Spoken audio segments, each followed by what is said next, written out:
mutumin duk da ya sake ya bar sallar la'asar to aikin shi ya ɓaci. Bashi a haka. Wannan na nuna muhimmancin sallar la'asar ko ba ya nuna muhimmancinta? Yana nuna. Wannan ya nuna sallar la'asar tana da girma ko ba ta da girma? Tana da girma. Akwai haɗari ka bar sallar la'asar ko ba haɗari? To a kula da dukkan salloli, musamman sallar la'asar. Yanzu kun ji babbar hikima daga cikin hikimomin da ya sa Allah ya ware sallar la'asar kenan. Ya ce hafizu ala salawati, ku kiyaye salloli duka, wasu salatul wusta hadda sallar tsakiya ma. Domin me? Ba a taɓa cewa wanda ya bar sallah azhar ko magariba ko isha ko asuba aikin shi ya ɓaci ba, sai la'asar. Don haka a can Allah ya ware ta ita kadai, ya ce har ma da la'asar. Wato ku kiyaye dukkan salloli, amma ku fi kula da sallar la'asar. Daga cikin dalilan da ya sa aka ce a kula da sallar la'asar, saboda sallar la'asar ita tafi kowace sallah hadari daga cikin haɗurra na ainihin lokaci. Ma'aikacin gwamnati ya dawo a gaje, manomi ya dawo a gaje, ɗan kasuwa ya sha zafin rumfa ta gasa shi. A lokacin ne daidai lokacin hutawa, ko kuma lokacin ne ake shigowa don ai wata siyayya, sai ake cewa to yayi a hankali. Wannan lokacin akwai wata ibada mai matukar muhimmanci wadda kuma take da hadarin ya batta. Jama'a, daga nan za ku gane gaskiyar magana ta da na taɓa faɗi da daɗewa tun yau shekaru 10 da suka wuce 1996, sa'ad da muke lacca akan duniyar aljanu da shaidanu a ABU. Na sake maimaita wannan magana a karatun Sarimul Battar yau kamar shekaru 6 da suka wuce. Na sake maimaita wannan magana tun bara da muka zo wannan dandali muna wa'azi akan duniyar shaidanu da aljanu, cewa bokanci ilimi ne mai zaman kanshi, kuma jahili baya bokanci, don bokanci sai ka je ka koya, yana da ka'idoji. Kun ga bokaye, galibin bokaye ba sa sallar la'asar, shaidanu suna hana su yi. Yanzu kaga shaidanun da ke hana su yi irin waɗannan darajoji da haɗaruri suka hango. Shi kuma shaidan dama duk wata falala, duk wata karama, duk wani abu da kake nema a hannun ya baka, to aƙalla sai ya ga ya lalata ka zama fasiki ko kafiri sannan ya baka.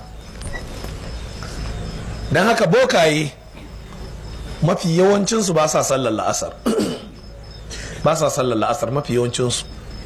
Sai a sharɗanta maka, kana so ka zama boka, kana so ka zama mai gobe da nisa, to banda sallar la'asar. Sai ka ce ka yadda, shikenan sai ka ga duk abubuwan da kake sai ka ga suna tafiya daidai. Ina fatar an gane. Kun ga sun san waɗannan irin abubuwan, su kuma shaidanu dama so suke wuri mafi haɗari suke so su jefa ka. Ina fatar mun gane. Allah maɗaukakin sarki ya taimake mu. Jama'a, kun ji ainihin waɗannan hadisai. To waɗannan hadisai su ne hadisan da malaman farko daga cikin kashi na farko da nake kawo mana suka ɗauka suka ce da Allah ya ce wal asri, to yana cewa ne na rantse da sallar la'asar. Don ka san sallar la'asar tana da girma, to ka san abin da zai biyo baya, to ba ƙaramin abu ba ne, tun da har Allah ya rantse da irin wannan sallah da take da girma a wurin Allah. Jama'a, mun ji magana ta farko ko? Fassara ta biyu ita ce fassara ɓangaren malamai na biyu, su kuma da suka ce Allah yana cewa ne wal asri, yana rantsuwa da zamani, lokaci, rayuwa. Ma'ana Allah yana rantsuwa da wannan zamani wanda ya ainihin halitta tun daga farkon shi har ƙarshen shi. Ko kuma al'asru, Allah maɗaukakin sarki yana rantsuwa ne da zamanin da aka halicce ka don ka san girman wannan zamani. Ko kuma al'asru, Allah maɗaukakin sarki yana magana da jimillar lokaci don ka waiwaya ka ga cewa babu abin da ya fi lokaci muhimmanci a rayuwarka. Waɗannan malaman su ma suna da ayoyi da hadisai waɗanda suka mara wa fassara su baya. Daga cikin hadisan manzon Allah sallallahu alaihi wasallama da suka goyi bayan kansu dangane da wannan fassara, akwai hadisi sahihi wanda al-Imamu Tirmidhi ya ruwaito shi daga sahabi Abdullahi dan Mas'udin da kuma ainihin sahabi Abu Barzat al-Aslami. Riwayar Abdullahi dan Mas'udin ya ce lallai manzon Allah sallallahu alaihi wasallama ya ce la tazulu qadama ibn adama yawmal qiyama min inda rabbih hatta yus'ala an khamsin. la tazulu qadama ibni adama yawmal qiyama inda rabbihi hatta yus'ala an khamsin. dama Allah ya ce wa amma man khafa maqama rabbihi wa naha an-nafsa 'anil hawa fa innal jannata hiya al-ma'awa. wanda di ya ji tsoron tsayuwar da zai yi a gaban ubangijin shi, ya hana ran shi abin da zuciyar shi take so, to daga wannan tsayuwar babu idda za a kai shi sai aljanna. amma wanda ya biye wa zuciyar shi abin da ran shi ke so fa, shi kuma babu inda ya cancanta a kai shi daga nan sai wuta. abinda waɗannan ayoyi ke cewa jama'a, dukkan ɗan adam za a kamo shi a zo a tsaye da shi gaban Allah a ranar alkiyama, kamar yadda hadisi ya fassara cewa Allah maɗaukakin sarki zai tsaye da kowane ɗaya daga cikinku gaba da gaba ba tare da mai fassara ba. maganar da Allah yake yi, yaren da Allah yake yi za ka ji shi ko ba kai karatu ba. dan wani ya iya cewa to mu Allah ya so mu aka gaba mu iya larabci ba mu yi wa a ji tausayin mu. waye gaya maka idan da larabci ake yin magana za ka tashi da larabci gar a bakinka, babu mai fassara. da kai da Allah zai tsaye da kai ya tambaye ka. sai Allah ya ce wanda di ya tuno wannan ranar da Allah zai tsaye da shi a gaban shi, ka kalli dama wutar jahannama, hagu wutar jahannama, bayanka wutar jahannama, gabanka Allah ne yake tambayar ka. rigiji gabji yau ko nuhu ribado aka ce zai maka haka kana gwamna, ai ka shiga uku. EFCC ko ba haka bane jama'a? nuhu ribado a ce ga soja dama, ga soja hagu, ga soja, ga nuhu ribado yana tambayar ka da tawaran nan nashi, ai ka shiga bala'i a nan duniya ma kenan, da bai da jahannama. haka ne ko ba haka ba?